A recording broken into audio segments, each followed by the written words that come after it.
بسم الله الرحمن الرحيم السلام عليكم ورحمة الله تعالى وبركاته إذن هانتين بكسو دوادا برنامج كمانتا كاسو أنك كهالنا وحيالا فرابادون إسبر بارديغا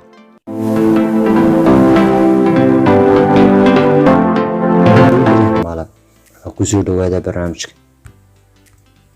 ما ogtahay inuu gobolka Sanaag yahay gobolka ugu qurux badan gobolada Soomaalida ma ogtahay gobolka Sanaag inay ku yaalaan buurta Surud iyo Daalo ma ogtahay buurta ugu dheer Soomaaliya in la dhaho Surud ma ogtahay buurta ugu quruxda badan Soomaalida dhulkeeda in la dhaho Daalo ma ogtahay buurta Surud inuu dhererkeedu gaadhayo 2800 oo feet oo uga sare ah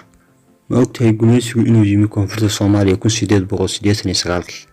ma ogtahay waqooyiga Soomaaliya inuu Ingiriisku yimi 1887 ma ogtahay in SYL ururkii la oran jiray la asaasay 1943 bishii 3 ma ogtahay inay Hargeysa iyo Muqdisho isu jiraan 1771 kilomitir square ma ogtahay in Soomaaliya qaramada midoobay ku beertay 1960 bishii 9 ma ogtahay sayidka iyo siyaad bare inay xukumayeen Soomaalida 21 sano